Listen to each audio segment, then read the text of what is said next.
Yeah, you know what time it is.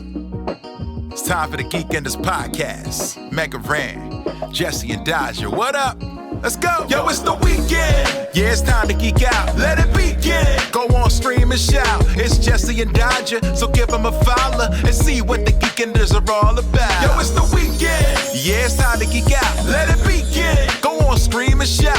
It's Jesse and Dodger, so give them a follow. #1 geek podcast, without a doubt. Yo, another end of another long week. Got a job and a kid, I know that you all beat. So take a second, grab a drink and vibe while we catch you up in just a matter of time. On gaming, comics, whatever you're doing.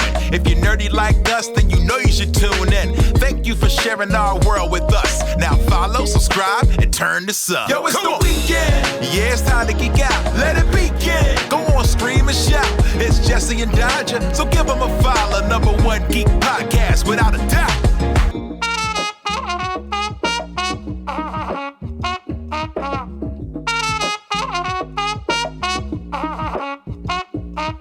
Hello, everyone, and welcome to Geekenders. We were talking about bread butt, and then I realized that we were running out of time rapidly, and I just, instead of giving Jesse a heads up and interrupting him, I decided to just start the show. Welcome to Geekenders, everybody.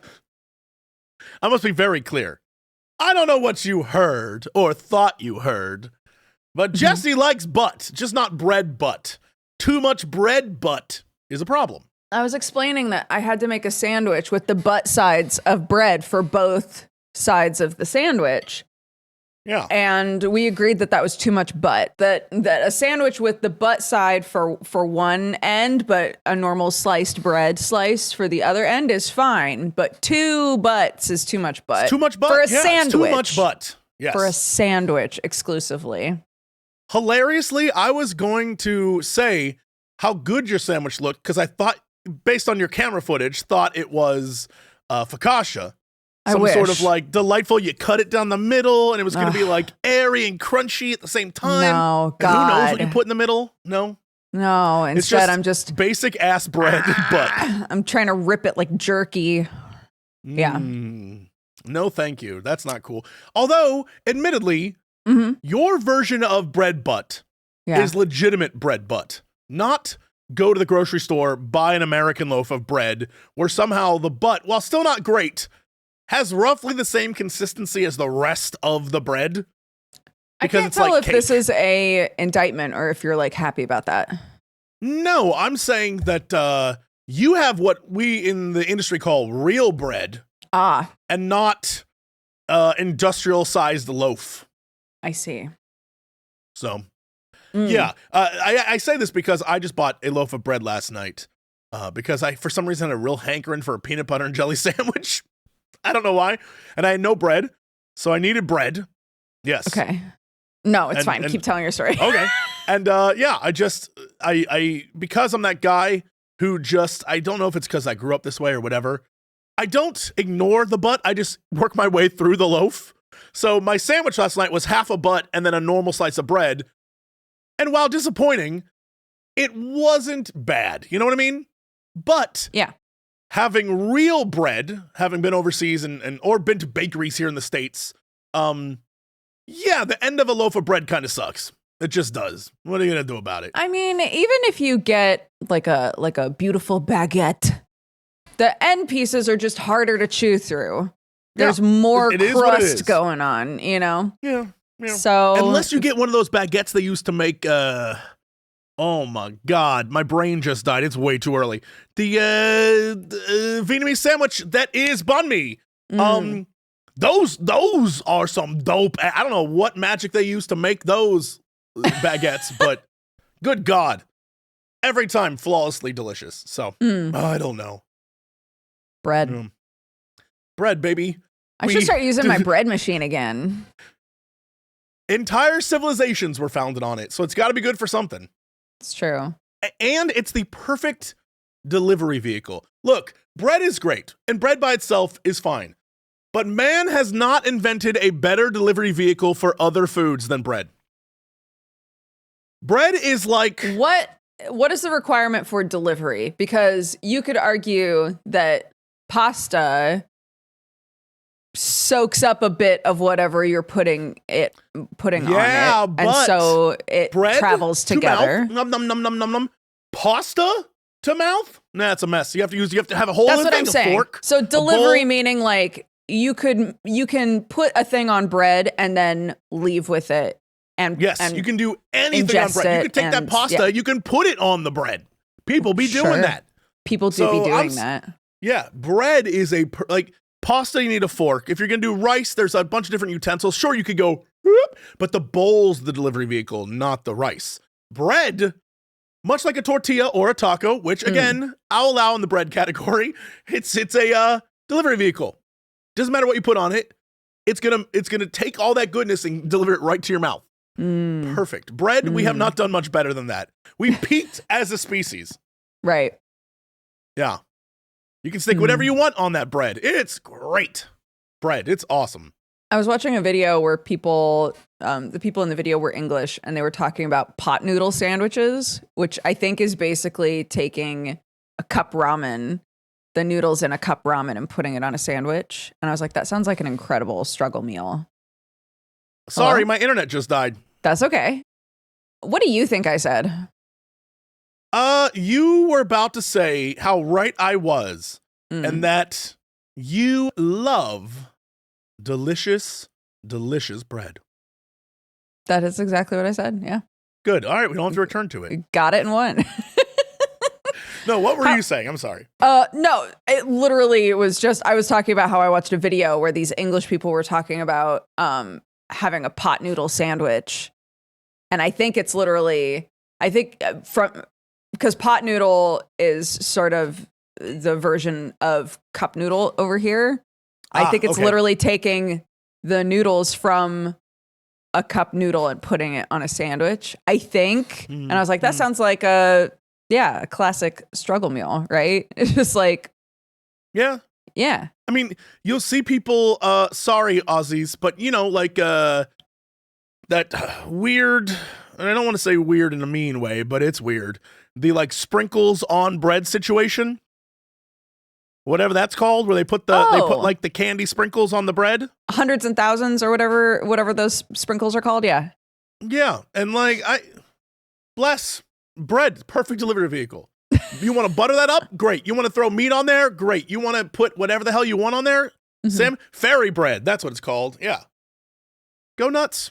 It's great. I think my version of that growing up was my mom sometimes for like a dessert after dinner would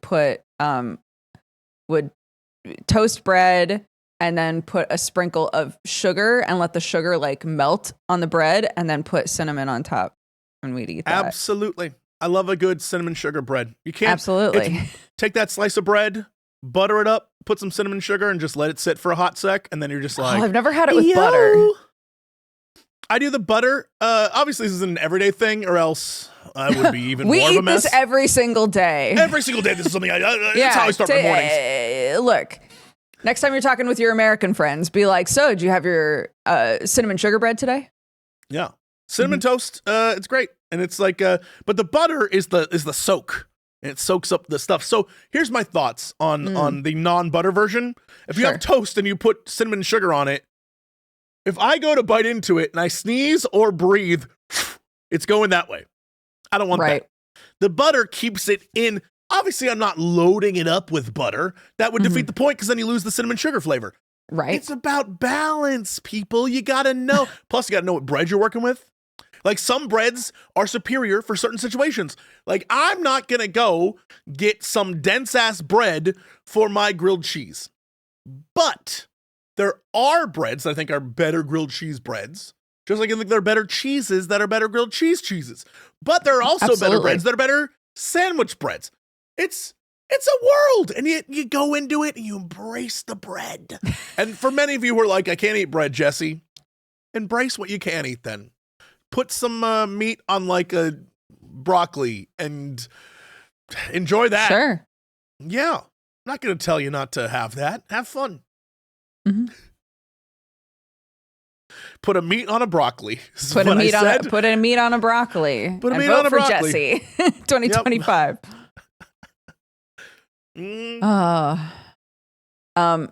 So I was going to ask how your week is going, but that feels a little insensitive given the fact that your state is on fire. It's true. Luckily not state, just local area. For those who are curious and you're like, whoa, I'd love to know more about what's happening in LA right now, I'll give you the breakdown. It's actually quite simple, but still insane. Los Angeles is huge. I think maybe only second to Tokyo in overall wide size of a city. It's very, very big. Yeah. Like New York is small but up, right? And so LA is very spread. And there are parts that are LA proper. There are parts that are like West Side. And, you have parts that are like Riverside. You have parts that are like over by Torrance. Then you have Malibu and Hollywood. It's very, very big. And so right now, the sort of northern part up near the mountains where all the forests and stuff are, that's what's on fire. And also to the, east, more towards, if you go over the mountains towards the deserts, if you're headed towards like Vegas, that part's also on fire. And then there's like small fires here and there. The problem is, at least at the moment, little fires keep popping up and they're discovering that a lot of it's like arson. Like there's just some people like setting fires. Yeah, that's what I kept reading. Which is not cool. But a great example. So the way I would describe it is Malibu is where a lot of the fire was, and it's making its way south. And it hit kind of Santa Monica area, and a lot of Santa Monica had to evacuate. If you look at a map, you'll see it's very close to the Santa Monica Pier. I don't know at all what the today's outlook on any of that is, but I am if you had to think town-wise, I'm 3 towns down from that. So on a map from space, I look very close, but in reality, I am not close to any of it. So I and everyone that is in the office here, we're all safe at the moment. We're all good. I know many people who are affected by the fire, and that absolutely sucks for them. I've seen a lot of. Here's a great example of the current situation. When I moved to my new apartment, I went to go get renter's insurance, and the place that I've used renter's insurance for years and years and years, and I'm not ashamed to call them out, State Farm, they have covered me for 10, 15 years. We're like, no, we're not doing it anymore now. I'm like, why? I'm like, oh, we decided not to. Brother, what? So that's a whole thing that I have to deal with. But that's a lot of what's going on is because of all the different natural disasters happening, which, hey, you were warned, be it Florida or California or in the, Midwest with the tornadoes. Basically, there's a lot of natural disasters happening, and insurance companies don't want to pay for it anymore, which I think was the whole point of them existing, but no comment. And it's just getting harder and harder to be insured in states that are disaster prone. So anyway, a lot of the fires and things that are happening in area. It sucks because what you're seeing on TV are homes for celebrities and homes for billionaires and whatnot, which do exist up in the Hollywood Hills and Malibu and stuff. But the vast, vast, vast, vast majority of the people affected are the retail workers, the totally normal people. Yeah. Because you forget that around all, sure, there are definitely going to be very rich neighborhoods in LA, but around all the rich neighborhoods are so many people just living in apartment buildings or, paycheck to paycheck, because that's just how LA is. It's a weird place where, I'm sure you can attest to this, you'll drive through a really nice neighborhood, and then you'll end up in a bunch of apartment buildings, and then you'll end up in a really rundown neighborhood, and then suddenly a beautiful neighborhood again. Yeah. And it's just it's a big city. And so, yeah, you're seeing stuff on TV that's the billionaires are that's because it's what the news wants to talk about, because it gets ratings. But the vast majority of people are, just, they don't have much, and now they have nothing. And so it's really bad. But if you're wondering, Jesse, how are you affected? The only thing affecting me right now is I'm allergic to pollen and dust, and fires produce pollen and dust. So my nose, my face is all boom, boom, boom, boom, but I'm fine. If I look out the window, it's very weird because if I look up, sky is blue. If I look left or I look right, like north, and then I look east as well, it's very like around me, except for the south, which is still clear, but around me on other sides, billowing gray and black smoke, like brown. It's crazy looking. It looks like the apocalypse is happening down the road. You know what I mean? Like where I'm at, there's people in line at the McDonald's drive-thru. There's like, people going about their lives doing, again, it's a very big city. So it's very interesting to see. But yeah, we have a lot of friends who live in that area. So, I wish them the speediest of luck, being safe and hopefully a quick recovery. But yeah, it's pretty messed up. It's very, very weird looking. But yeah, I will say that for the vast majority of people in LA are being very, very cool and helping out others. A lot of restaurants are offering free food to people who are affected. People are opening up their homes and being like, come on, get over here. Totally. There's a lot of great video out there. You'll see people just like stopping to help people on the road, or even though I don't know that I have the testicular fortitude to do it, but a lot of people running into homes to save other people's pets and stuff. Like a lot of stuff. It's interesting to see the social media version of what's going on with the actual on the ground version of what's going on. And that's just typical social media. So yeah, not a great situation, but it's not like end times over here for LA. It's just certain areas are really getting pounded, and so it's the winds. It's been dry. A lot of people are talking about how there's no water. There's plenty of water. It's the fact that the areas affected, the water pressure is messed up. This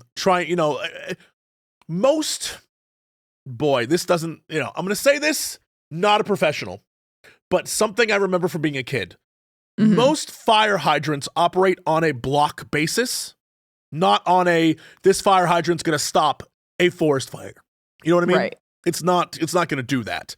So it's, we'll see what happens. I think the big thing is going to be the recovery afterwards, but for sure. Yeah. We'll see.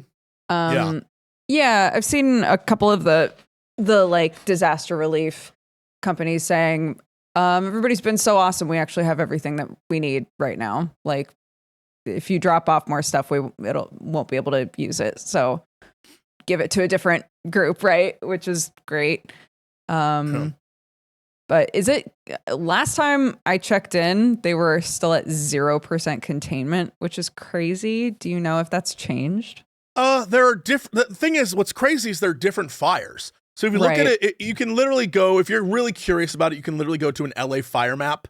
I think there's one, it's like a Google version where it will literally show you the path. And what it'll show you is what I'm currently experiencing, where there's fires around, but this billowing smoke literally goes through, like, most of the city is seeing this, like, of smoke. And I think that's what's affecting most people. But the Palisades fire is the one that's, like, kind of northish along the coast. Mm-hmm. That's the one that is the biggest problem for percentage contained. There are other fires, and those appear to be more contained. Okay. So it's very interesting to see that, it's kind of like all over the place. Yeah, there was a Lydia fire, there was a Hearst fire, there was the Palisades fire. It is definitely an interesting thing to see fires pop up in different areas that aren't part of the main one. But because the winds are so crazy, you can imagine sparks flying over places. I don't know. But then at the same time, there are people who are literally deliberately setting fires. Right. A lot of people have been arrested. Thankfully, people in LA are not having that shit, so they literally are called. There's a thing that was last night. A group of people in Santa Monica were trying to set a fire, and the people in town were like, "No!" They called the cops, got them arrested and stuff. But it's a big city. There's a lot of people in it, so I can't say for certain that a lot of them are mentally stable. So some people, sure, just want to watch the world burn. And so there are people who are out there trying to do that stuff. It's not cool, but it is what it is. So, yeah, it's definitely interesting. I thankfully am pretty okay, but yeah, it's not, the two big fires are not really that contained. And mostly again, it's because the wind. Hopefully that'll all die down and hopefully that'll be fine. But yeah, right now it's still kind of a mess. Yeah. I'm very grateful that pretty much everybody I've reached out to is that they're okay. But it's nuts. I remember when Sam and I were living in the like Torrance area, and we had those fires going on, you know, like in Glendale and stuff. And the sky, we could see a difference in the sky from that distance. So I can't even imagine what it looks like now with it being this big. It's very weird because the distance again looks like the apocalypse. But then if you look around you, it seems totally fine. People are like going to work, doing their stuff again, because it's such a big city that, you know, it's also the heart of like a lot of places of business. And so people are just going about their lives. Yeah. But in the distance, it's like, it's wild looking. It also, admittedly, AI can kiss my whole ass right now. It got me yesterday. I saw like a video of Hollywood, and there was like a part of the Hollywood Hills that was on fire, and I was like, damn, because I know a lot of people who live like very close to the Hollywood sign, and I was like, yo, this is terrible. That video was just AI, total fake nonsense. There were people posting about like looting is going crazy. The video they posted was of like a bunch of dudes helping their mom empty her home, and I'm like, are we doing this right now? Dude, so yeah. Social media can piss right off. It's been an interesting ride because you go there to be like, all right, I am going to put a modicum of trust in you to inform me. And all it is people just making stuff up. Yeah. So, yeah. Obviously, smoke inhalation, bad. Don't, you know, a lot of people are wearing N95 masks to get around. A lot of people are staying indoors. Very smart. Yeah, there's no reason to really be outside right now. It's going to be pretty messed up air quality wise for a while. I was just going to say, you don't want to be breathing that anyway. Yeah, but interestingly enough, because the ocean's right here, unless you're sort of right in the path of, because there's also, bless the internet sometimes, even though I'm talking about how much I hate the internet, sometimes it's great. There's a bunch of websites that will show you the air quality of an area and give you more information. Even on some Windows computers, down in the bottom left, it'll have a little air quality thing that will say, hey, this is the quality of the air right now where you're at, and it will give you the indicators. And so that's pretty cool as well. And when you're in there looking at that, you can see exactly what it's like in your area. And thankfully where I'm at, it's not like it says, hey, maybe don't spend so much time outside, but it's not wear a mask, do that kind of stuff. Right. But to the north of me, to the east of me, big time is like red, almost black. Like, hey, don't be outside. Get away from here. Yeah. You shouldn't even be here, basically. Pretty much. Yeah. And so again, I hope everyone who's affected by this can recover in some way. I'm already seeing people post things like, hey man, my house that was worth X amount of million, because it's LA. Yeah. My house that was worth this, companies are approaching me, offering me $750K for the land, like that kind of stuff. And I'm like, already we're doing this? So that's scummy. Yeah. You know, scum exists. What are you going to do? For sure. Yeah. But for those who are curious, as far as I'm aware, everyone I know has gotten out. Everyone is safe. I don't know about their homes, but I know they're safe, and really I'm like thankful for that. So, yeah, for sure. Yeah. So it's a mess over here, but yeah, we'll see. We'll see what happens. But right now I'm here. So again, if the internet goes down again, it's because it's just spotty all over. It is what it is.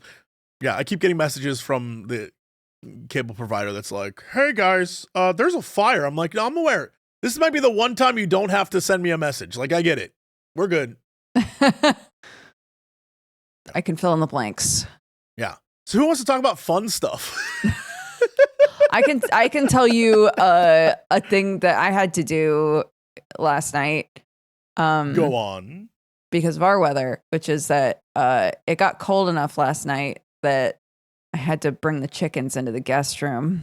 That's right. We might have done something last night that I don't know when that's going to be out. But all of us got together for good, fun gooferys. And you were like, guys, I'm going to be a little late. We were like, why is Dodger going to be late? Bring the chickens in the house. How to get the chickens in? It was cold. Yeah, it was too cold for them. There's only 2 of them now. They can't nestle together as well. And of course, the second they were in the house, the dog was barking and Clark was like, they're stinky. The chickens are stinky. I don't want them next to my bedroom. And I was like, stop. Everybody stop. I mean, yeah, they're definitely going to be stinky. They're chickens. Yeah. Wait, so where did you just put them in the house? So when we first what did they poop? When we first got Peach, we got a crate that's now like kind of too small for her.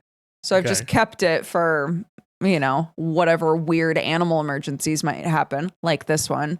And so I just put her crate in the guest room and just put the chickens in the crate. But of course, because they're chickens, literally by the time this morning that I opened it up and took them out, once it got to be like, over freezing, I was like, okay, they're fine now. Took them out and put them outside. And the entire bottom of the crate is just poop. So that's chickens. Chickens poop nonstop. They don't have a sphincter. It's not their fault. But I don't know why they gotta poop so much. I never needed to know or hear the phrase, they don't have a sphincter. They don't. That's why they poop all the time. I didn't think I needed to know that. That might be the one fact about chickens that I just learned and I cannot, okay, now I know. Yeah. They don't have a sphincter. I don't know if I spelled sphincter right. That's okay. Nobody cares.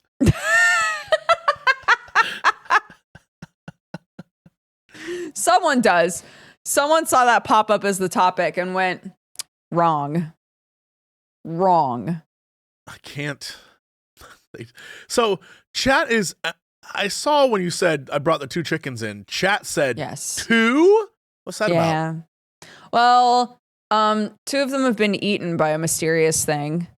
It's very cryptid because Sam? It's not Sam, unless Sam can now shrink to a very small size. So we had a bunch of like little holes that were burrowed underneath the coop. And so we were like, okay, it had to be something that could get through the fencing that was along the bottom of the coop, right? And get under it. But then there's drag marks. It's very creepy. There's drag marks that are chicken size going from the small hole off into the woods. So we were like, what would be able to get in, grab a chicken, get it out, and then drag it? So we were like, maybe a stoat, or like it has to be some kind of rodent adjacent thing. Something. A chupacabra, probably. Yeah. Mm-hmm. So it's very sad. Rest in peace, Nimona and Vivi. They both. Damn. Vivi? No! Vivi was my fave. I know. She worked so hard. Yeah. So they both got eaten. And I've said this before, but in like a weird, twisted way, I would much rather that something eat them than they die from like a weird disease or something. Because at least they're like feeding something, At least circle of life. Yeah. At least they contributed to the circle of life. Exactly. Right. It's still sad and it's still super depresso, but at least something ate them. Did you have a talk with Clark about it? Was Clark like, what happened to the chickens? Did you have to be like, circle of life? And then you put on the Lion King. Well, remember, we've already had 3 chickens get eaten before. Right. This Question. Is just Have you part thought of about life not now. having chickens? Have you thought like maybe we shouldn't buy chickens? They're just going to get eaten. We have really ponied up on this coop now. We went in there and again, I keep wanting to say the prison that's real, but instead I keep saying that it's now Chicken Azkaban, which is not a real prison. What is the name of what's the prison that's in the water? What's the island prison? Alcatraz? Alcatraz.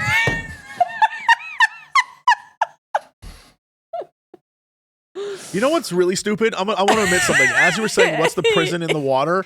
My initial thought was to say the raft from Marvel, but I realized, no, you mean in real life. I mean a real prison. Alcatraz. Right, Alcatraz. right. I mean, Thank yeah. you. I just wanted you to be aware of what a giant nerd burger I am. That was like, is she referring to the Marvel franchise or?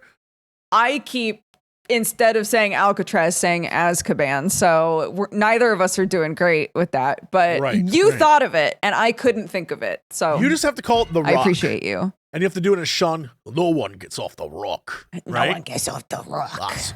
Right? And then I could be your Nick Cage and be like, oh, jeez, what are we going to do? We're caught in the rock. Oh, gosh, guys. Oh, God. Mm-hmm. Yeah. Sheila was the prom queen. Yeah. Lovely movie. That might be one of my favorite movies of all time. I've said this many times before. I love The Rock. I think it's the perfect action film. From start to finish. Perfect. I believe you. You should. It's great. Great film. Yeah. So that's what happened to the chickens. They got eaten. Well, I am certainly thrilled that you are creating a prison-like coop for your chickens so they don't get further eaten. That seems healthy. Chickens are a lot like sheep in that they don't have a whole lot of self-preservation. Sheep die to dumb shit all the time, and so do chickens. Chickens are also extremely susceptible to diseases and parasites and all kinds of things. And it's remarkable how easy it is for a chicken to die. Is that like... This is why a lot of people get ducks, because ducks are hardier. Sure. But I mean, like, is that like a modern man thing? Like we did that to them? Or, because I would imagine a wild chicken would be better equipped to handle those things. Plus, they probably have like razor sharp talons and stuff compared to the big fat domesticated chicken that we're like, eat some more seed or whatever, you big idiot. I feel like that's how we did this problem. When it comes to them not getting eaten at night, wild chickens perch in trees. So yeah, that's better, right?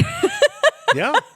That's a better system than walking into a house and being like, I sure hope nothing's strong enough to break this open.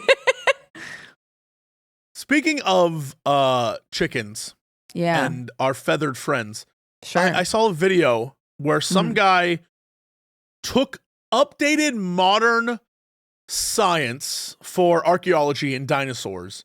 Okay. And I guess redid scenes from Jurassic Park where the velociraptors now look the way they are supposed to look, which is they're covered in feathers. They look kind of bird-like, which I guess is the way that we see dinosaurs now.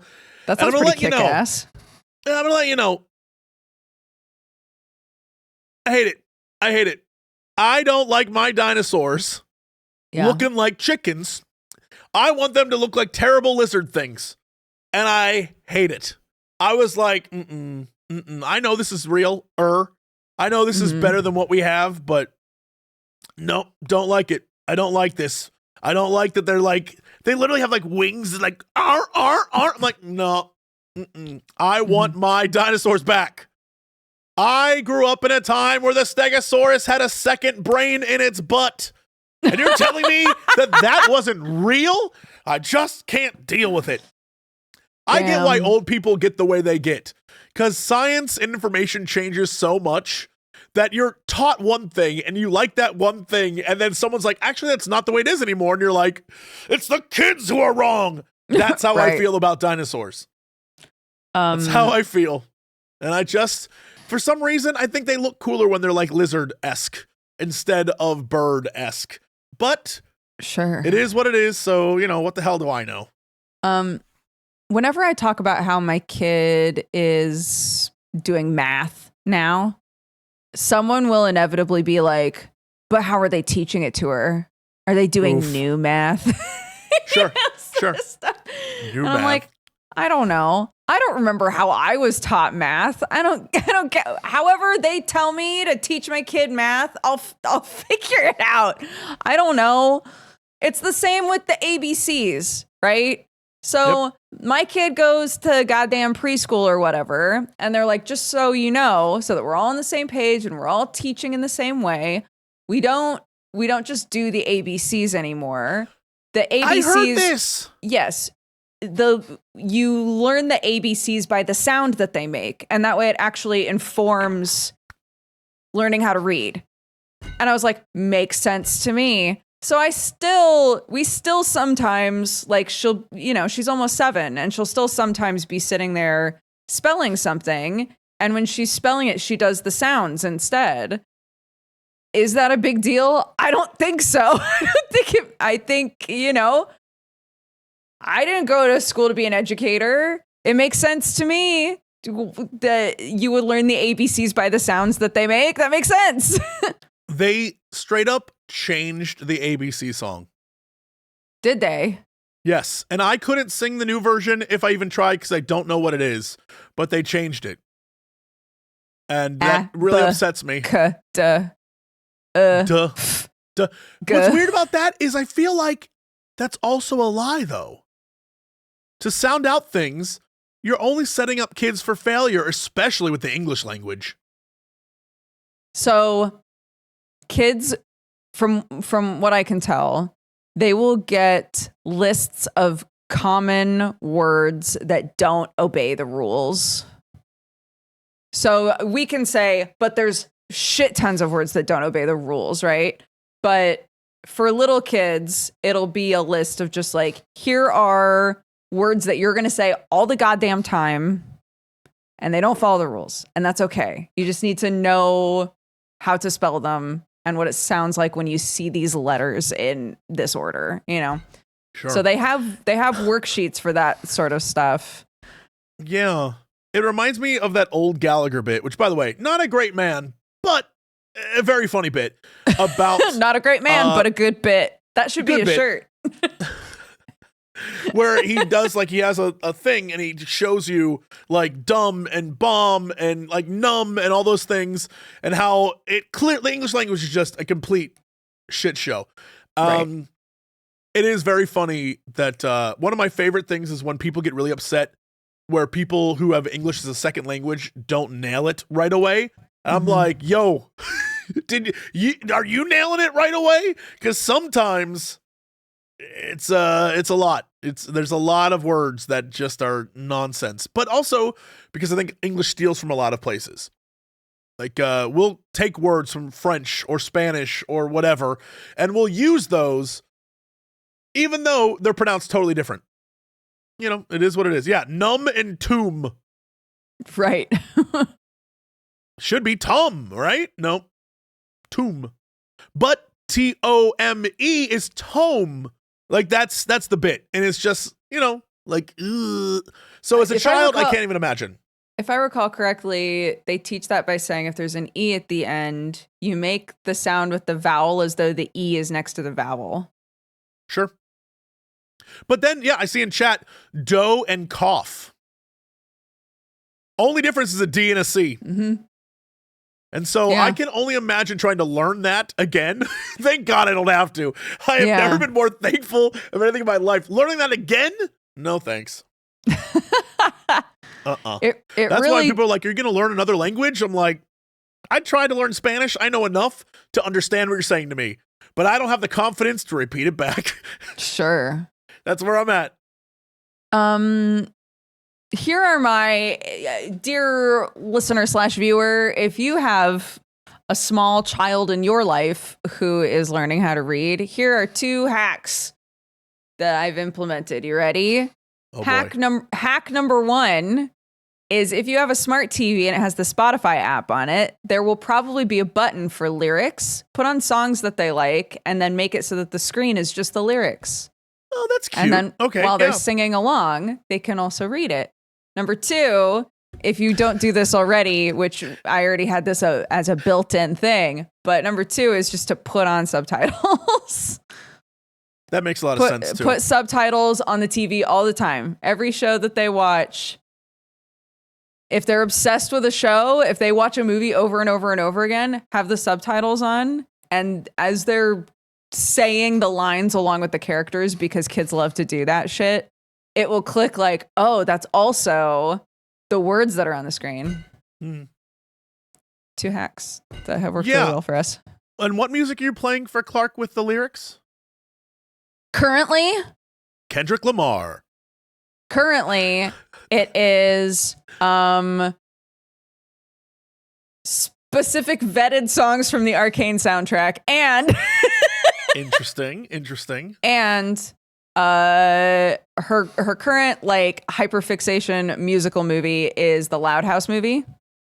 Yeah, the Loud House is a cartoon. I was about to say that's not near me. Yeah, it's a movie for that cartoon, and it's pretty cute and also ridiculous. There's the problem, though. Yeah, everything you're doing is setting up Clark to miss out on one of the great joys in life. Go on, and that's going through your teens, your early 20s, thinking you know the lyrics to a song and realizing much later that you never really knew the lyrics, and everyone's like, that's what you thought they said? Dude, don't even worry about it, because it's a milestone. Even with all of this implemented, she will still have a feet dug in the sand argument with me about the lyrics of a song. It doesn't change anything. All right, yeah. It hasn't changed anything. Yeah. And eventually at a certain point I either go, I'll prove it to you because I care a lot, or if I don't care at all, I'll go, you know what, sing it however you want, baby. It really depends. There are 2 wolves in me. Sure.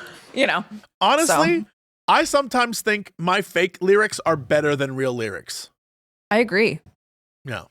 And I will always feel that way, except with other people, in which case I feel their judgment. But one of my favorite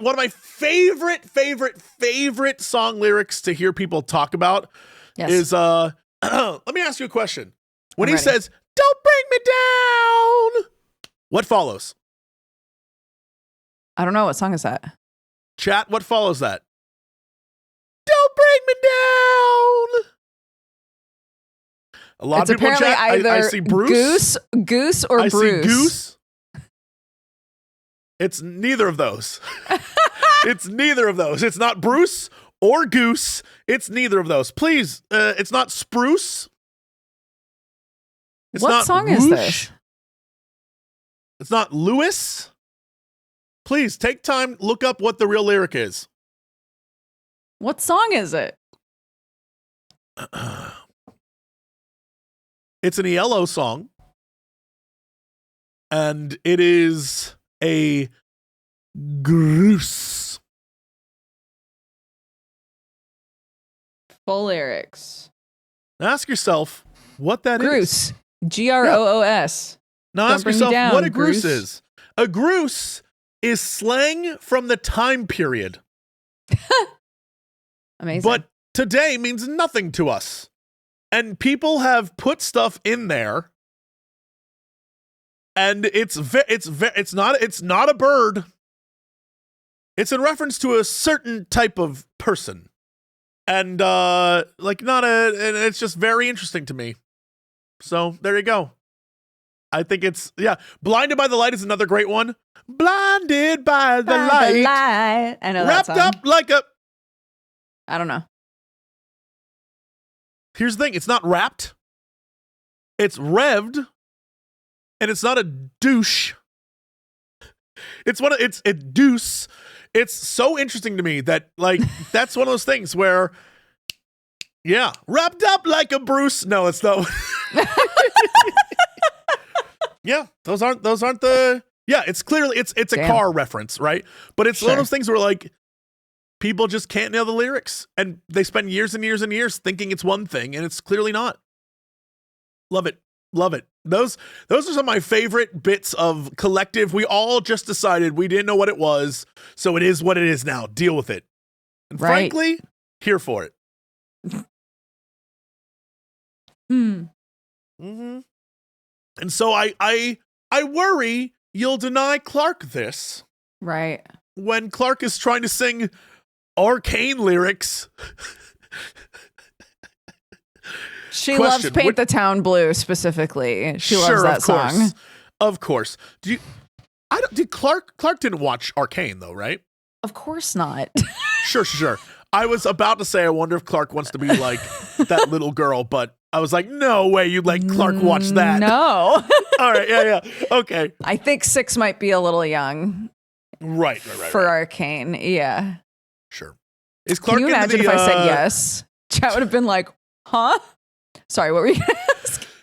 You would be surprised. I go to movies sometimes, and there's just when I was in London, I had a lot of downtime towards the end of my trip because someone didn't want to meet and told me I hate you and I don't ever want to see you. I don't know who that was. Me neither. But I had a lot of downtime at the end of my trip, so I went and I saw like a bunch of musicals, but I also saw Interstellar in like 35 millimeter on like a giant. It was like an amazing experience. It was great. But it was like a man, and he brought his like children, not like 10-year-old. I'm talking like 6. And I was like, brother, I don't think they're gonna get this film. It's like I don't think they're gonna understand really what's gonna happening. go over their heads, dude. Yeah, you're gonna explain to them how time dilation works? Is that what's gonna happen? Hey, guess what? He did. He talked the entire movie to those kids, and I was like, one kid kept messing with his seat to the point where halfway through the movie, the seat like broke and would go like, eh. I've never been so mad. There was a dude 3 or 4 rows in front of me on his phone the entire time. No. And I was like, this is why I don't go to movies anymore. I was like, I hate this. I hate this entire experience. I don't want to do this.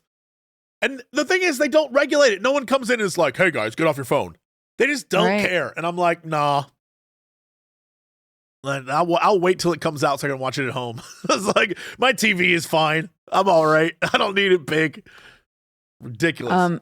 I've still been inundated with Sonic stuff ever since I saw the Sonic movie. So clearly my phone was listening to me talk about Sonic and was like, don't worry, I got Sonics. You want Sonics? I can put Sonics on your Sonics. It's been great. I'm actually genuinely thrilled that Sonic did so well. Me too. Me too. Something about like, I don't know if it's because I think the Sonic fans deserve a win because they've had a lot of like really crap properties. Yeah. But it's really, it so perfectly walks the line between something a 30-year-old Sonic fan can enjoy and a kid can enjoy. And I think that is very, very smart of them. Yeah, some of the lines of dialogue, you're like, Sonic, ugh. It's specifically Sonic too. It's only Sonic's Sonic lines. Yeah. I want to throttle that little man. It's the worst. His lines are so obnoxious. But for every time they do that, yeah, they're like, hey, let Jim Carrey do whatever the hell he wants. And I must stress, love it. Sorry, love it. Did you know? There's There's a scene where Robotnik does a little dance. Oh, I'm aware. The internet has told me. Yes. Yes. Did you know that he did that dance? They didn't have a person come in to do the dance for him, a la Deadpool. He did the dance himself, which is amazing. If you've watched any of, and when I say old Jim Carrey, I'm not referring to Ace Ventura: Pet Detective. Right. I'm referring to in living color.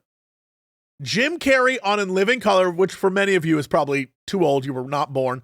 But if you're in the States, you remember In Living Color. That show was great. It's where a lot of famous people came from.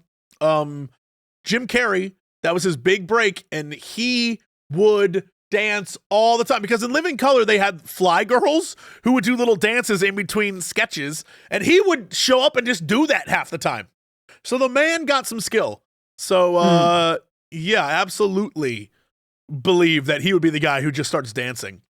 And it's very interesting to watch him be like, this is the only thing I'm doing now. Like, he's like, I'm retiring, I'm not gonna do acting anymore, and he's like, screw it, I'll do Sonic. Which is wonderful. I love it. And when you're, and this isn't a spoiler either, but like when he's in interviews, you can tell that he's like, yeah, in the future, I'd really love to do this with robotic. It's like, he's like all in on robot. It's like what I was saying last week. Like, I think it's so wholesome watching interviews with Keanu Reeves and Idris Elba because they're just like these older actors that are just super all in and care so much about these little weirdos that they're voice acting as. It's so good. What's great is the cast seems to really like each other to the point where in interviews, Keanu and Idris will be like, yo, what if we did a cyberpunk movie? Wouldn't that be cool? And I'm like, that would be cool. I would love that. And they're just like, yeah, that'd be fun. And they just, it seems like they just are having a blast.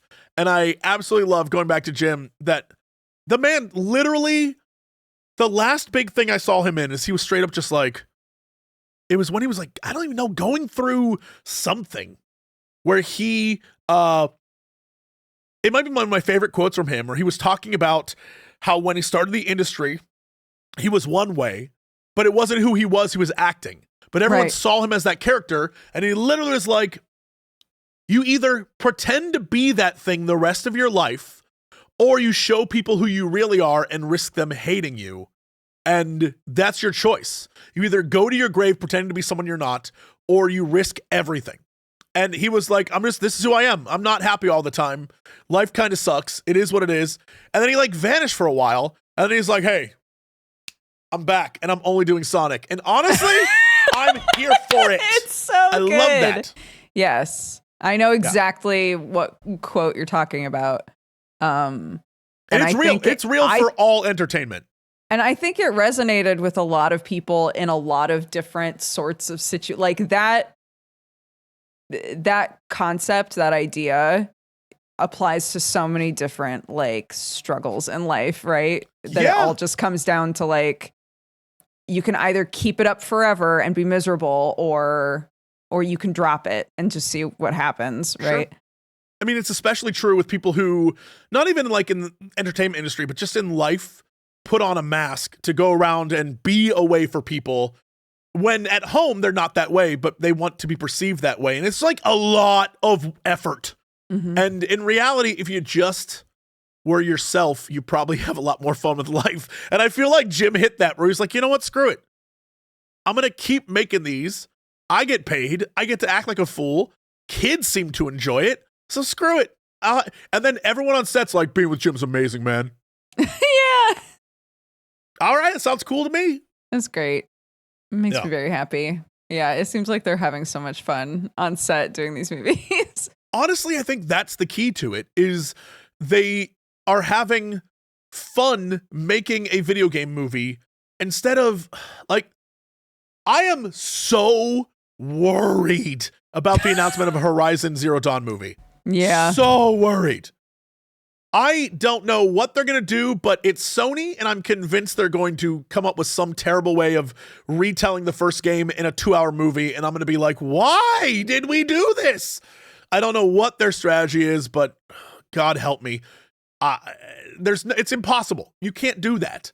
You can't tell a 40-hour game in 2 hours. It's just not going to happen.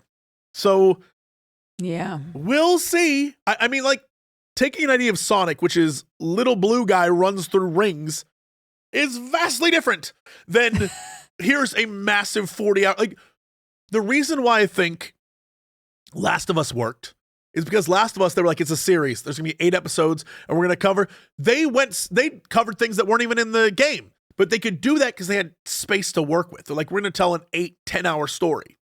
versus 2 hours of we have to explain a world, we have to show you some cool stuff, and then we have to give you a resolution. Good luck. Good luck. I don't know what they're doing, but yeah. Yes, for everyone who's saying Sony, yes, you forgot Sony is Morbius and Sony is Craven. God. And Sony is Madam Web. Sony is they just make stuff to keep the rights to it. Mm-hmm. They don't necessarily make good things sometimes. Like Uncharted, that should have been they should have nailed that and knocked it out of the park. But Uncharted is like the most mid movie I've ever seen. It blows my mind. Yeah. What's crazy is they took straight up scenes from the game that should have been like, yo, awesome. And all I did the entire time was compare it to the game. You know what I mean? Yeah. I was like, oh, I remember this bit. I remember that.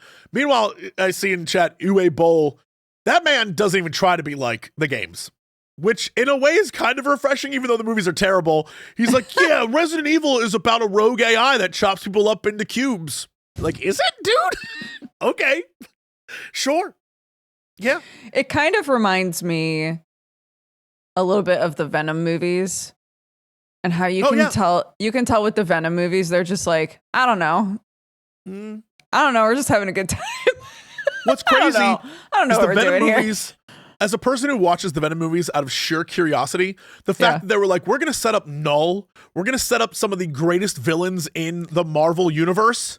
Yes. And it will have no payoff ever. Not once. It'll never pay off. Deal with it. Mind-blowing to me. Yes. Yeah. Sony is also the Spider-Verse, storytelling in those movies is terrible. Yeah. It's amazing. I see Sony is also the Spider-Verse, though. Yes, the Spider-Verse that they made a 2-parter second movie and then haven't started the third part. Haven't started it. How's that? Usually when you get a 2-parter, it's like, to be continued next year. No, dude. It's going to be, it might be 2030 by the time that comes out. I don't like... Sony is out of control. Yep. No. Hot take, Null is a terrible villain. I didn't say it was good. I said it was most powerful. One of the most literally anti-life. Powerful, iconic, whatever. Doesn't mean best. The impetus of all of the weird Venom-like symbiotes. Yeah. Yep. So. Yep. Oh, well, what are you going to do? Yeah, Silk Song levels of waiting. Exactly. Oh, exactly. Dude, don't. Speaking of superheroes and things, season 1 of Marvel Rivals started today. I know how really obsessed cool you are because I follow all of you on Steam. You're all my friends. So I see what you play. You see me leaving the game open by Accidente. I see you on it all the time. And I love that you love it. It genuinely, it has this feeling of the early days of Overwatch beta. It does. Where people played nonstop all the time before it became, what I'm sure this will become too. There will be a point where people try hard the hell out of this, and then people who played it for fun will quit because they aren't having fun anymore. But right now it feels like everyone's really enjoying it, and I love that for y'all. I want to take advantage of the good times, I want to be able to be one of those guys like I am with Overwatch now. I want to be able to look back and be like, I was playing that when it was fun, Yep. I mean, that's what I felt about Helldivers. Mm-hmm. Like, I had to be a part of that. Like, I'm not a big 5v5, 6v6 hero shooter guy, but the getting swept, part of me still wants to play, even though I know I'll be like, I hate this. But the emotion behind everyone enjoying it, it's like, man, I should do that. So, when Helldivers came out, I was on board immediately because being caught up in that moment, experiencing it with the I don't want to say society, but the gaming sphere is something else entirely. And it's nice to be a part of that. Mm-hmm. Yeah. Look, y'all, I will not give it a go. I know me. I've got 8 billion other games to play. I'm fine. I have videos to make. We'll talk about it in a sec. I'd love to hear more about your experiences with Marvel. The season 1 started and they put out 2 of the Fantastic Four. So we've got the lovely happily married couple. Why? It's so weird to me that the internet was like, y'all know that Namor and the Invisible Woman like had a thing. I was like, I don't think that's what happened. It's like, I'm no comic aficionado, but I feel like Namor was trying to get in there, and then she was like, I'm married, bro. But I don't know. Like, all right. Their current synergy is that they just constantly heal each other. So fuck that shit. I hate them so much. I love when they're on my team, and I hate when I'm up against them. That man never dies. He just keeps ballooning up and slapping you until you're dead. Yeah. It drives Honestly, me crazy. it looks great. The trailer they released for Mr. Fantastic, he looks incredible. The way he swings his arms like blah, blah, blah, is hilarious. He's balloons so goofy. He's perfectly goofy. Yeah. That's and I don't know who they cast as the voice actor, but absolutely nailed how I imagine his sort of like scientific ego mixed with goofery is. Yeah. Nailed it. Very good casting. Mm-hmm. Sue Storm is really fun to play. She does lots of like pushing and pulling sort of stuff, and her ult makes it so everybody's invisible. Or like there's an AoE where you can't see inside of the area. That's cool. Yeah, it's super fun. She's so fun to play as. But of course, because they're new characters, everyone wants to play as them right now. So I got to play her exactly once, and I fucking crushed it. Cool. That one time. Yeah, and then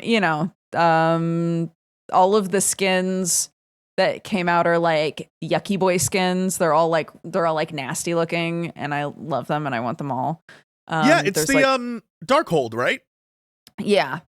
So the skin for Wolverine is like a Constantine-esque skin. It's very good. The Loki skin is very like eldritch. Rocket looks like a crazy little bounty hunter man. It's fun. They're all really good. I like that. I hope they stick with that in not just doing like here's something cool that people like and we're gonna put it on our characters. Mm-hmm. Using things from the universe. So I can imagine if they have a Darkhold one, which is literally just inspired by the book, The Darkhold, taking control of your mind and making you evil. Right. I could see a symbiote one.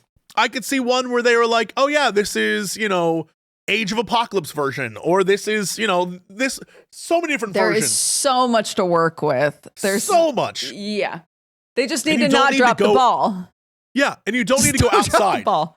Like, even though I think, Overwatch doing Cowboy Bebop's cool or Transformers is cool, I'm like, oh, that's interesting. But it isn't that world. You know what I mean? Mm-hmm. Like, they aren't developing the world anymore. They're creating cool skins based on shit you love. This is like, we can create things based on 50 plus years of lore and a bajillion different outfits. And they can introduce so many characters. I was talking with someone the other day about what Kitty Pryde would look like in a game like this. Mm-hmm. And I was like, there are about 8 different versions of Kitty Pryde. Same with Magic, who's in the game. I'm like, there's about a bajillion versions of that character, and you can do whatever the hell you want. They'd be fools not to tap into that well. And I think they're doing it, which is awesome. So good on them. For sure. Yeah. It's still a very fun game. I'm having a blast with it. So I think it's it is very funny to me that right now you have, every time I see you online, I don't know what happened to you, but I like this version of you because I feel like there's a tinge of danger involved. You have, you're playing Marvel Rivals. Yeah. You're playing League of Legends. Yeah. And you are just in that space. And I don't know what happened. I don't know how you got there. A weird competitive PvP person. And you're playing Warframe. Yes. Which was your fault. Sure, I'll take it. Yeah, that's fine. Because during a Geekenders, you said, I want to challenge you to play a game that's nothing like what you normally play. And I wound up playing Warframe, given the parameters. Yeah. Yeah. And yeah, I'm in a weird era for myself. do you find yourself leaving the games satisfied, or are you like pissed some nights? I've never walked away feeling angry or like frustrated or tilted. Now, are you trying to do ranked stuff? So here's the thing. So in League, I pretty much only play ARAM. And if I'm doing Summoner's Rift, it's against bots. Gotcha. Have chat off, so I can't even see if somebody's mad at me. So it's a nice time. It's a nice, pleasant time. I mostly only play with friends. It's fine. Understood. So you are not in League. You're playing the modes designed not to make you lose your mind. Exactly. And I assume in Marvel, you're just playing with friends and being goofs, which is half the fun. I did do some competitive play in Marvel. Oh, I know. And I felt it crawling out of my mouth. I felt a little competitive beastie trying to crawl out, because what kept happening, and I was like, oh my God, I get it now. What kept happening is we'd queue up, and then it would be a situation like I lock in as support and everyone else is DPS. And then I'd have to be the guy in chat being like, someone go tank. And maybe another support. I don't know. What are we doing here? And then somebody would be like, don't worry, we're fine. And then we'd get destroyed. And I'd go, I get it now. I get why people yell at their computers. They'd be like, what are you guys doing? Somebody switch. Yeah. Ridiculous. Years and years ago, I learned from I'm going to say the crucible that was early World of Warcraft PvP. Anyone who played in the early days before they changed PvP a lot remembers Alterac Valley and being a member of the Horde. If you played on Horde, you would get to that final push. There's the enemy base and that goddamn bridge. And you would, for some reason, the Horde would stop on the bridge and not push. And you'd be like, the only way to win is to push forward. We can't fight them on the bridge. The time will run out, you dummies. But you had to sit there and just accept it. And over again, we'd lose because we'd stay at the bridge. And so eventually it was either I push ahead and die repeatedly and someone eventually follows me, or I shut the hell up and accept it as it is what it is. And those are the only two options. There was no, or you had a raid leader who was like, follow me, you bitches. And you were like, yes, sir. And you do it. But that was, sometimes it's easier. I mean, even to this day, when I play PvP in Final Fantasy 14, which is not even remotely similar to the old WoW days, but in that, if you play the 1v1v1 thing, where it's the three teams and they're all against each other, I will just follow the group. I don't even try to like fight it anymore. Even though I know a better strategy, I'm like, screw it. If I go over there and try to do the thing, I'm going to get killed. So I'm just going to stick with the group and try to keep us alive, because this is where I'm at mentally. It's just easier to do that. It's easier to just be like, I'm not a leader today. I'm just here to play a game. I don't want to fight. I'm just here to have a nice time. Anymore. Yeah. Like, do what you guys do. So yeah, I was in the same place with you when it came to the Overwatch days. I would always want to be a like DPS of some sort. Always want to be like one of the characters that would really screw with people. Like, I loved playing Junkrat early on because I memorized the maps, so I knew where all the things were. I could shoot my grenades up over buildings and hit enemies, and I was like, dude, I'm so busted. And then I would see our group would never have a healer. I'm like, oh my God, I'm not going to bitch and moan that someone needs to be the healer. I'll just do it. So I guess I'll learn Mercy. And that was the thing that I did. Yeah. And I was not a fan. I wish I could have just junk-ratted everyone to death, but what are you going to do? And it is what it is. You're like, okay. So yeah, I understand the desire to be like, someone be a tank. And it's like, you know what? F it. Screw it. For what it's worth, there's a character that's basically Junkrat. Oh, I'm aware. Oh, there are so many borderline one-to-one characters. I've watched many people play Marvel Rivals. It does not mean that I would not become a saltmonger in the salt mines of my own making. Sure. I unlike you, don't internalize the pain. I will yell at screen. I will yell at chat. I will yell at other players. And then when I'm done, I'll be like, well, I didn't really mean anything. I was just going through it. But I will have yelled at you. And I will then feel bad because I'm like, well, maybe they'll internalize that I hate them. And I didn't mean that I hate them. I just in the moment hated what they were doing. And I just said it. Oh, yeah. No. You don't want that. I'm the worst.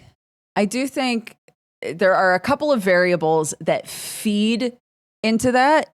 Number one, you don't have like a ton of control over, but I think it's how well you understand the game.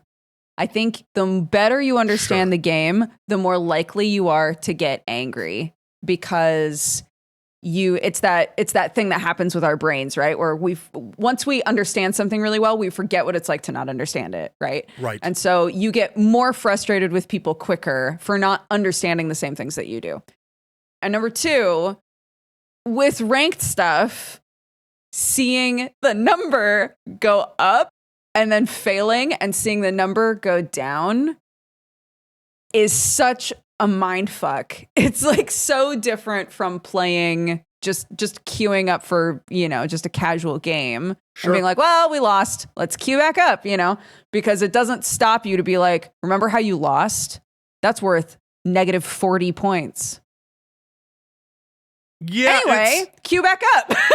It sucks too because depending on your success, and I'm not sure what it's like in Marvel Rivals, but most games like this that have ranked, you can win 3 games in a row, but if you lose one game, you somehow lose more points. You're like, wait a minute, that one loss cost me more than my 3 wins? So I haven't run into that so far. I am trying to figure out what it is that determines how much further up I go. I'm trying to think of how to put this because it is number based. So I was in a game with Gmart. We won. Gmart got like 45 points or something, and I got 23. And trying to determine like, okay, so does it have to do with damage dealt? Does it have to do with your like kill death ratio? Like, is it dependent on that sounds the character you're playing? Because Gmart is a much more effective player than I am, but I would like to know what it is specifically that contributes to the number. Because I would get, like 23 points in a match and then 20 points off when we lost. But if I had a really good game, in that scenario, I don't think so. I don't think we were. He was higher rank than me. I wonder if because he was higher rank than you, the game's algorithm considered him carrying you. Does that make sense? Maybe. I don't know. Or the other team you fought might have been higher rank, and so it compared them to him, but then because you were lower, although then you would get more points. I don't know. I have no clue. I don't know but either. It's all background algorithms works. that I don't understand. Yeah. But yeah, Marvel Rivals is fun. I'm trying to remember what it was what game you wanted to talk about. So I'm currently working on like what may be my magnum opus video. It might be the greatest thing I ever create, and then I may have to retire. I'm making what I consider to be the single greatest Remedy-verse video ever made. And it's going to explain all of Remedy and explain everything they're doing, and it's going to feature so many cameos, and I'm going to have people I can't even spoil for you. But it's going to be like the greatest video ever made. Here's the thing. In doing so, I have been playing through some old stuff, trying to get footage of things. And I'm going through Quantum Break again. And I didn't appreciate how truly like spoilery Quantum Break is as a game, where there's so much stuff in that game that is like, hey, even though this is 2012, we're about to blow your mind with some shit that you're not going to figure out until 2024, y'all. And I don't like it. Just is so nice that it's there, and it's something they thought about doing long ago, and a place that they were going to take their games, and then they just did it. Yeah. It is so rare and refreshing that 13 years later, they're still doing what they said they would do, rather than most companies that create games, which are like, look, the industry is what it is. We just got to, it's very weird to me, but I'm thrilled that's what they're doing. And I absolutely was blown away by it. I found a whole section of, so minor spoilers. Okay. There's a character throughout all of Alan Wake, Quantum Break, which, by the way, now that I say it, Sam Lake, it's you know what? They love a good rhyme. There is a character called Wayland Door who appears in other things as Mr. Hatch, as like there's all these different words. Think of like the thesaurus of door. And the fact that they have so completely ingratiated this character in their mythos, and it's like, it makes so much sense for as absolutely convoluted and insane as it is. It really, truly means something special to me, because you know me, I love payoffs. And the fact that I'm getting payoffs is just, I don't know if it's pure luck. I don't know if they've made the right deals. I don't know what it is, but the fact that they have really spent the last, I don't know, since Max Payne, creating things that they want to make, and aren't creating things that go against kind of like what their internal, I don't know if it's a mandate or just desire to get real weird with it, but it's very nice to see. And and I can't help but like fanboy when I was playing it. And so I'm going through the game and I'm just like, no way that they thought this, like, no way.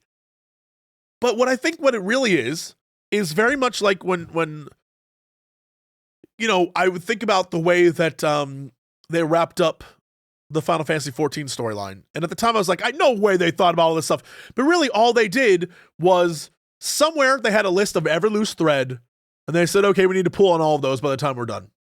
And then they did.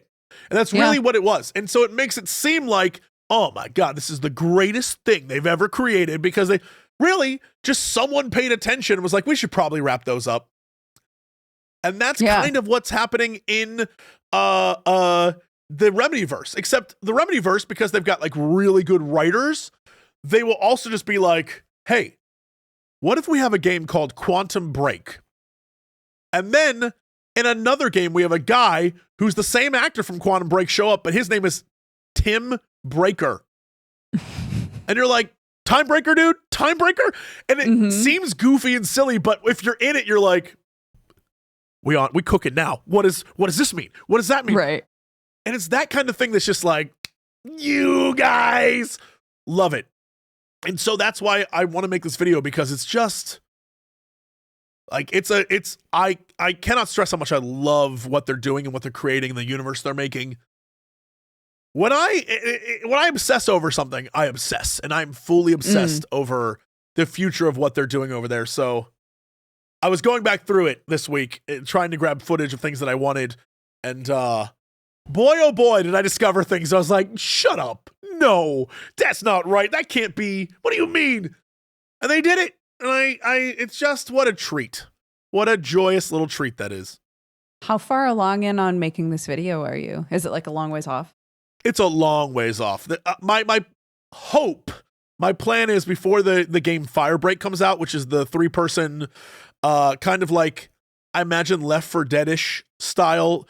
So for those who are curious, in Control, there's a place called the Oldest House. And it is like a mysterious building that no one really knows where it came from. And in it are threshold gateways to other realities. The building itself changes. The foundations have weird symbols that look kind of like Yggdrasil. Like, who knows what the hell's going on? It's run by the board of directors, which is a black pyramid. It's like got a whole bunch of weird shit. But in it, that's where like the main character, Jesse Faden from Control, is dealing with all the stuff happening.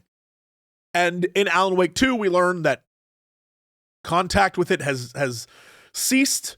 We have no idea what's going on there. And I assume fire breaks in Control are like these giant metalish doors that prevent you from going to certain areas. And I assume that it's going to be you play as people in the control, like the Federal Bureau of Control, dealing with issues inside the building. And so I would like to get it out before that comes out for some like synergy online, but we'll see. I mean, it's the way I want to do it is if you play the game, or play any of the games, you know how they deliver information. Everything looks like it was filmed in the 1970s, and that's what I want to do. Is I want to create this like really over the top video. So it will be a thing. It's going to be big. That sounds awesome, dude. Yeah, but it's going to be expensive. I might just be done. I might be, you know what? I've done it. I did the thing I wanted to do, and now I'm going to retire into the mountains. Video. So long, everybody. Goodbye. So yeah, that's a whole ass thing. But man, yeah, it'll take a while for sure. Yeah, cool, dude. I don't know. Yeah. I really quickly must stress. Yes. Path of Exile 2. Throws up hands. Think I suck at that game. I don't know what it is, but I very clearly cannot. There's some bosses I just cannot beat to save my life. I will change my build. I will change my class, and I just get stomped. And I don't know. I think I just suck. I think I'm just bad at it. I mean, I don't know what it is. So I was asking chat because I still haven't played it. I was saying, should I wait? Because I keep hearing that there's some things about it and some things about certain builds that are a little bit busted. I mean, it's definitely early access. Yeah. And there's some builds like, I think Monk sucks. I cannot get, like, here's a great example. When I played with Crendor, the very first time I played two classes right away. I played the Monk and I played, I can't remember what it's called right now. Basically, you're like an archer, but your weapon's a shotgun for some damn reason. It's a bow and arrow, but it fires like a shotgun. And one of the abilities you can get, which by the way is awesome, it looks like, you know that one scene in John Wick 4 where it's like top down, he's shooting the fire things? Mercenary, yeah. And he's shooting the fire shotgun shells and they spray. You have that ability, and it's the coolest looking thing I've ever seen in my entire life. I love it. Okay. Mercenary, I was like blowing shit away, having the best time. But when I played as a monk, everything would just take longer to kill. It was very clear I didn't have the right abilities or synergy. You know, there was clearly something I was doing wrong. Sure. And I was like, I hate that I can't just play a monk the way I want to play a monk. It's very clear that there has to be a way to do this correctly. And I don't like that. Meanwhile, played a witch. The witch is like, okay, here's the deal. I'm going to get a curse and I'm going to curse my enemies.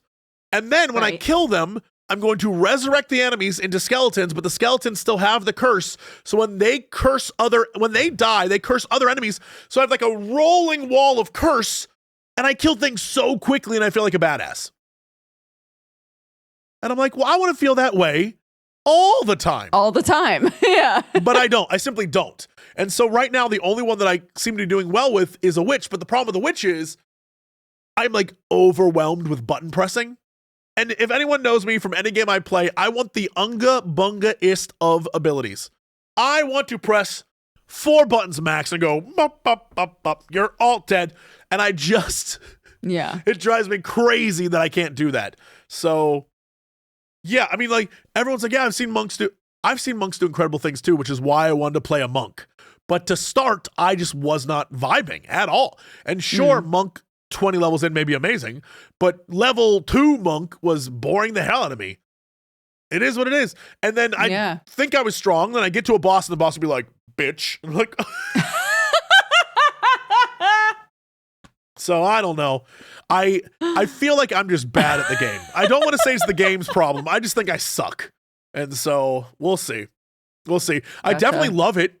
It is really cool. It's beautiful. I love the way it plays. I love that you can, instead of using a click, you can WASD, especially when you're playing the mercenary. That is really helpful. It feels like you're playing a top-down shooter sometimes. It's really cool. But, you know, I wish I was better at it. And so it's just a frustration simulator for me. Yeah. Yeah. I'll have to play I'm it being very patient. I'm like, okay, I'll wait. We'll see what happens. When is it meant to come out? I was just going to wait till it came out. That is an excellent question. I don't know. I think people were saying, Chat, do we know when it comes out? It's going to be like 6 months, six months, a year in early access, depending on how stuff progresses. I don't know. Oh, 6 months to a year. Look at me. That sounds gamester. right. Well, I'm sorry that you're having a frustrating time with a game you're enjoying.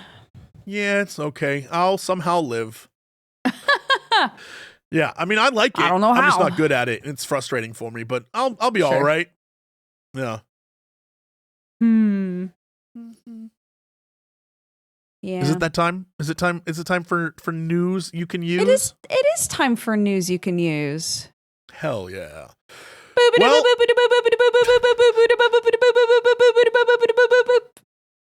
so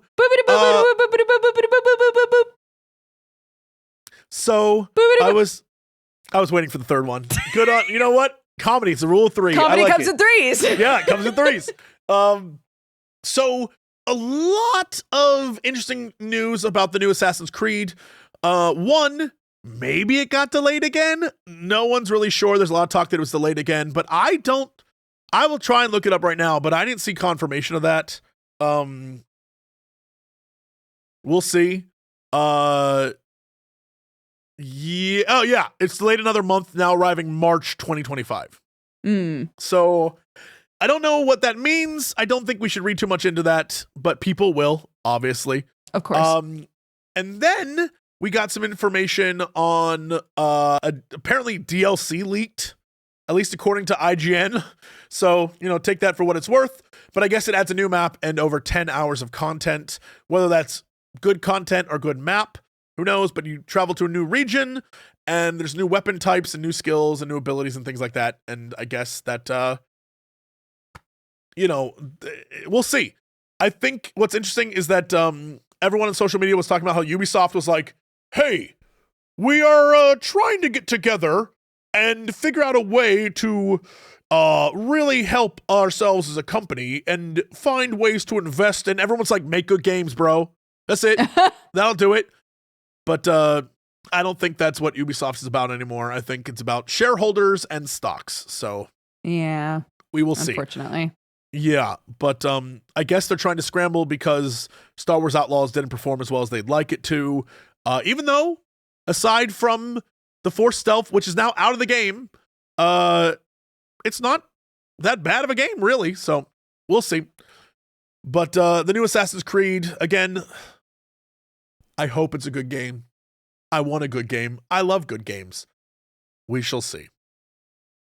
Then, turns out that we have some interesting bits about, as I mentioned, Sony is releasing a bunch of new movies. So, or at least starting production on them. We don't know what that means in the end.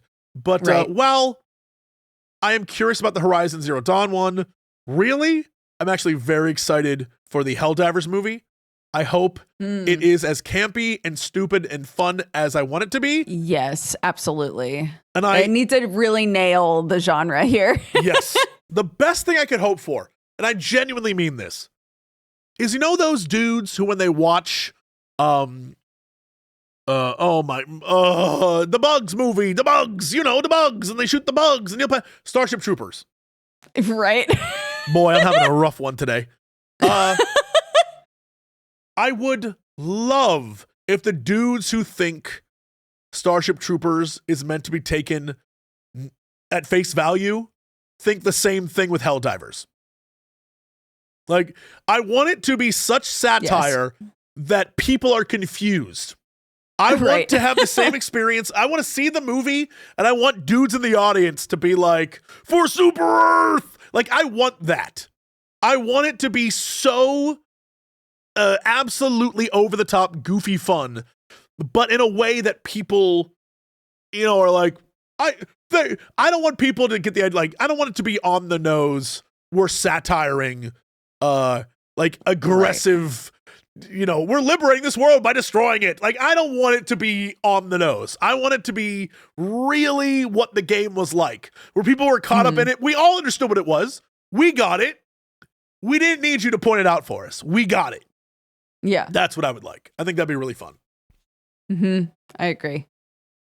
And then, one of my favorite indie games is back again. I don't understand why they keep making these, and frankly, I'm so happy they do. If you are a fan of good old Turnip Boy Robs a Bank is coming. Yes! Let's go! Absolutely hilarious. Can't wait. I love Turnip Boy. What a silly series of games those are. So good. It makes me feel the exact same way Frog Detective is, and then I'm just so happy they're being made. You know what I mean? I'm like, you know what? Yes. Yes. This is great. What a cute, fun time this is. Yeah. Yes. So Turnip Boy's coming. Donkey Kong Country Returns HD is coming. And then I'm going to stream this on Monday. Everyone hold on to your butts. It's time. I'm holding. Dynasty Warriors Origins. A game made just for me, really, as I sit here and complain about how bad at PoE. I'm going to storm through the field, kill 1 million men, just brutally murder all of China. I'm excited for you. Oh my God, I'm so excited. I'm going to get Zhao Yun's weapon, and I'm going to spin my way through China, and guys are going to fly in every direction. Can't wait. I have no idea what they're going to let you do. I hope they let me pick a side, because even though my boys in Shu lose, I'll go down the ship with them. I love Team Green. Team Green all the way. So I'm very excited. Wasn't the last one crap? Yes, the last one was truly terrible. They tried to make it open world, which meant enemies would load and deload while fighting them. It was not good. It was really bad.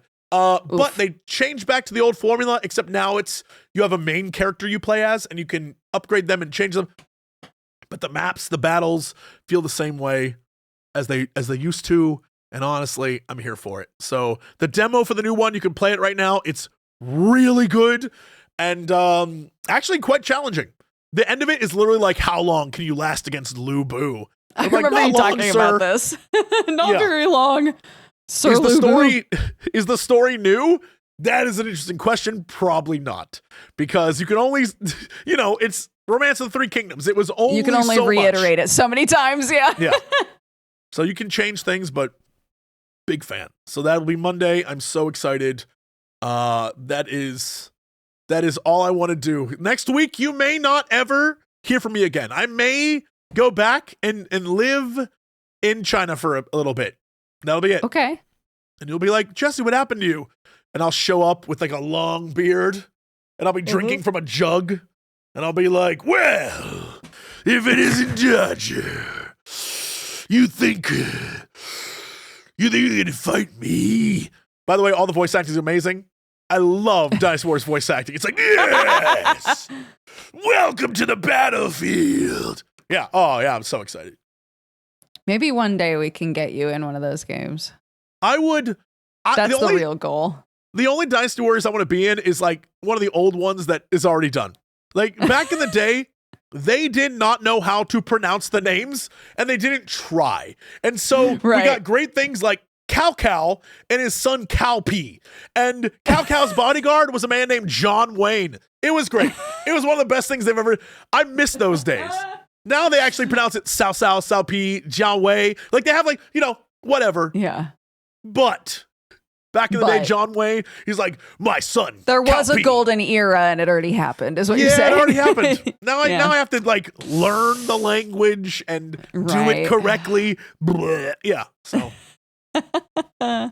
amazing. I'm excited for you to have Dynasty Warriors in your hands. Hell yeah. If you want to know what Dynasty Warriors is about, go watch the movie Red Cliffs. Great movie. Great movie. There you go. What else is going on with you? Whatever.